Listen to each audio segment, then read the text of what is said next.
आज हम पढ़ेंगे मैट्रिक्स चैप्टर 3 क्लास 12th का इंट्रोडक्शन। अब पहले हम पढ़ेंगे मैट्रिक्स। देखते हैं matrix.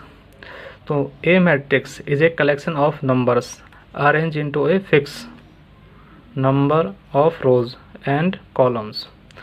The numbers are called the elements और एंट्रीज ऑफ द मैट्रिक्स। कहने का मतलब ये है कि एक मैट्रिक्स वो होती है जिसमें नंबर्स को अरेंज किया जाता है कॉलम और रो में। जो नंबर्स होते हैं उन्हें कहते हैं हम एलिमेंट्स और एंट्रीज। फॉर एग्जांपल के लिए मान लीजिए आप यहाँ पे दे रखा है 2 3 -1 4। ठीक है, ये एक मैट्रिक्स का एग्जांपल है। कैसे बताएं अब इसमें रो कौन सी और कॉलम कौन सी है? तो हम देखेंगे कि जो हॉरिजॉन्टल लाइन होती है उसे हम कहते हैं रो। तो इसमें कितनी रो हैं? 2 रो हैं, R1 एंड R2। और जो वर्टिकल लाइन होती है उसे कहते हैं हम कॉलम्स। 2 और -1 क्या कहलाएंगे? कॉलम 1। और यहाँ से कॉलम 2। ठीक है, एक और एग्जांपल ले लेते हैं हम। जैसे ये 1 2 3, ये भी एक मैट्रिक्स है। अब इसमें कैसे बताएंगे हम कि कितनी कॉलम है और कितने रो है? तो हम देखेंगे जो हॉरिजॉन्टल दिखती है इस तरह से देखेंगे तो रो 1, रो 2 एंड रो 3। और कॉलम देखें तो ये एक ही लाइन में है बिल्कुल, तो क्या कहेंगे हम? कॉलम 1। ठीक है, आगे आपको समझ में। अब देखते हैं order of matrix. Order of matrix क्या होता है?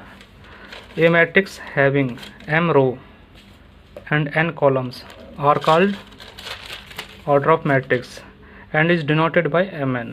वो कह रहा है कि किसी एक मैट्रिक्स को फिक्स रो में और फिक्स कॉलम में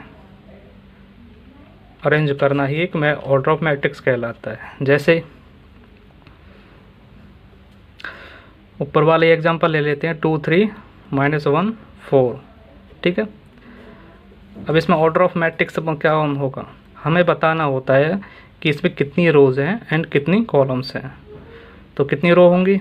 रो 1 रो 2।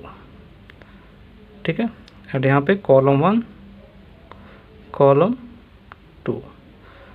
तो ऑर्डर ऑफ मैट्रिक्स क्या हुआ?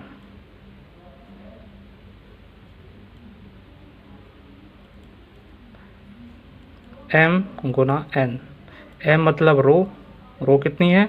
2 एंड कॉलम भी 2 है। तो ऑर्डर ऑफ मैट्रिक्स क्या हो गया? 2/2। अब देखते हैं कि इन एलिमेंट्स को अरेंज कैसे किया जाता है।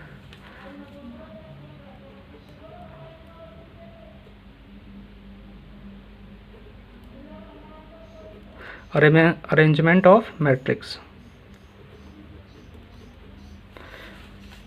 तो जो फर्स्ट रो है, जो फर्स्ट रो होगी उसमें हम एलिमेंट को कहते हैं A11 A12 A13। Date is ये नंबर चलते ही जाएंगे, मतलब नंबर 11 से स्टार्ट होगा, 11 12 13।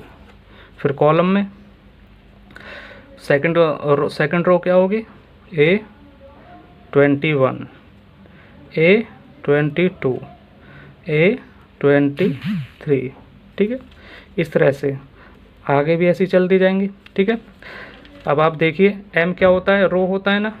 तो देखिए पहला नंबर रो का होता है, 1 आ रहा है, 1 1। इसका मतलब ये फर्स्ट सारे नंबर किसके हैं? फर्स्ट रो के।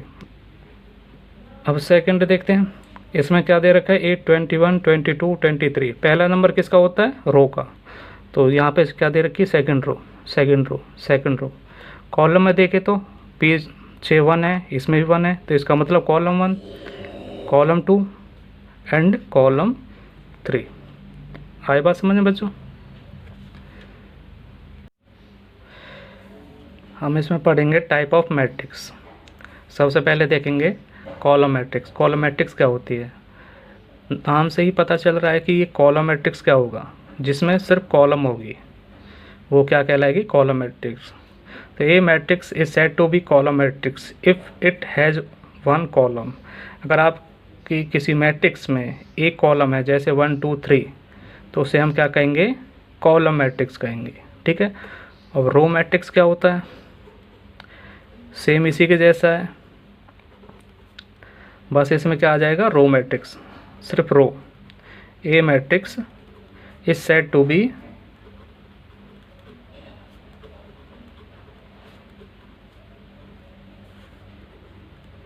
रो matrix if it has one row। ठीक है, मतलब अगर इसमें एक रो होगी किसी मैट्रिक्स में तो क्या कहलाएगी? Row matrix. फॉर एग्जांपल के लिए उसी नंबरों को ले लेते हैं। तो यहाँ पे 1 2 3, अब ये हमने किस में लिखा है? रो में। ठीक है ना, हॉरिजॉन्टली लिखा है, इसलिए क्या कहलाएगी? Row matrix. ठीक है। थर्ड है आपका स्क्वायर मैट्रिक्स।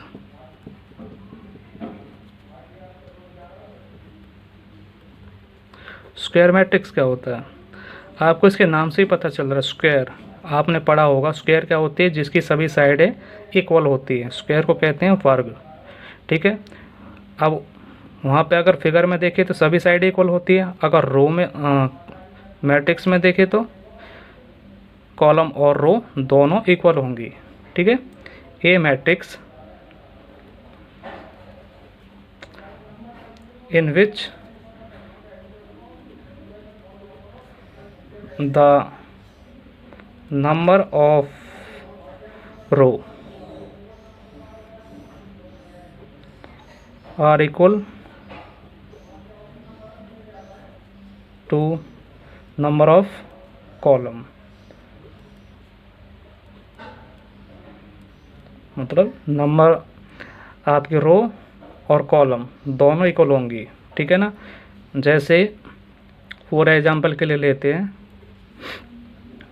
2 3 5 7। अब इसे मैट्रिक्स क्या है?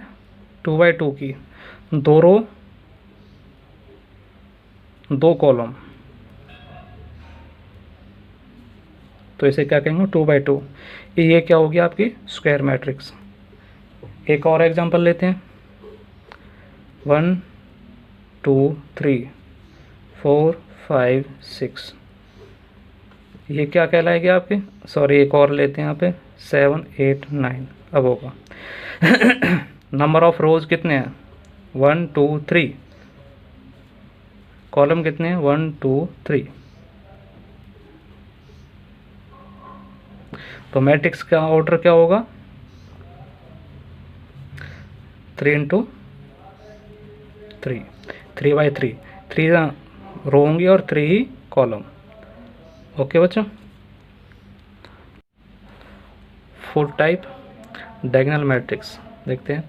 ए square matrix is said to be a diagonal matrix if all non diagonal elements are 0। तो यहाँ पे कहना चाहता है कि एक स्क्वायर मैट्रिक्स है, वही आपकी डायगोनल मैट्रिक्स होगी, लेकिन उसमें एक कंडीशन है कि अगर उसके नॉन डायगोनल एलिमेंट्स क्या होने चाहिए?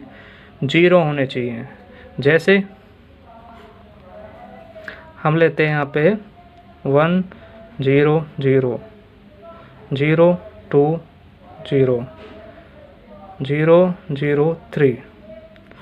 अब देखिए एक डायगोनल बन रही है यहाँ से 1 2 3, एक डायगोनल है, बाकी जो एलिमेंट्स है वो क्या है? 0।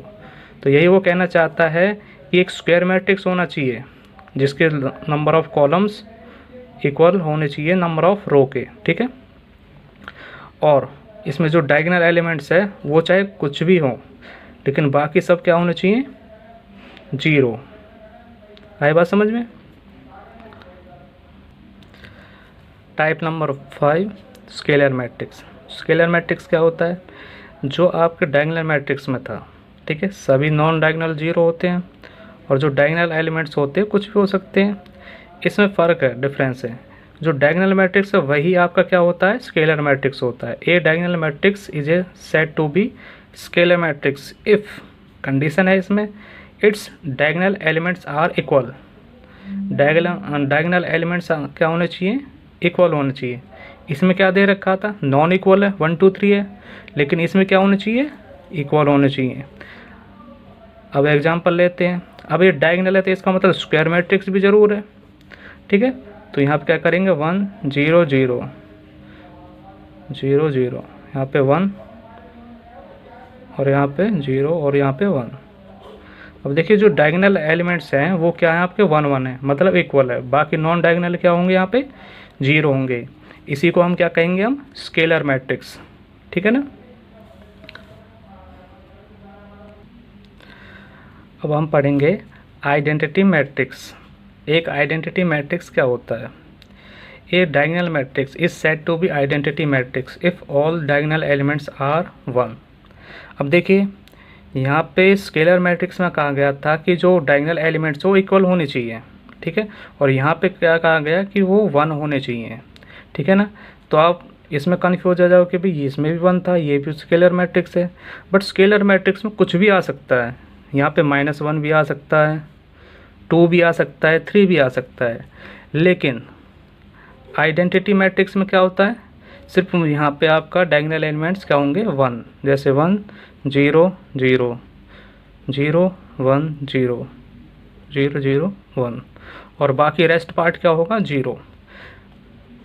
तो आइडेंटिटी मैट्रिक्स क्या होता है, जिसके सभी डायगोनल एलिमेंट्स क्या होते हैं, 1, वो क्या कहलाता है आपका आइडेंटिटी मैट्रिक्स। और जिसके एलिमेंट्स इक्वल होने चाहिए, चाहे वो कोई भी नंबर हो, वो क्या कहलाएगा आपका scalar matrix. Last 7 type zero matrix. Zero matrix क्या होता है, इसके नाम से ही पता चल रहा है कि जीरो मैट्रिक्स क्या होगा। A matrix is said to be zero matrix और नल मैट्रिक्स, इसे नल मैट्रिक्स भी कहते हैं if its all elements are zero. अगर इसके सभी एलिमेंट्स क्या होने चाहिए, होंगे जीरो, तो ये क्या कहलाएगा, जीरो मैट्रिक्स। इसमें कोई स्क्वायर नहीं है, चाहे एलिमेंट्स कितनी रो कितनी कॉलम हो, उससे कोई फ़र्क नहीं पड़ेगा। बस आपके क्या होने चाहिए, जीरो एलिमेंट होने चाहिए, ठीक है।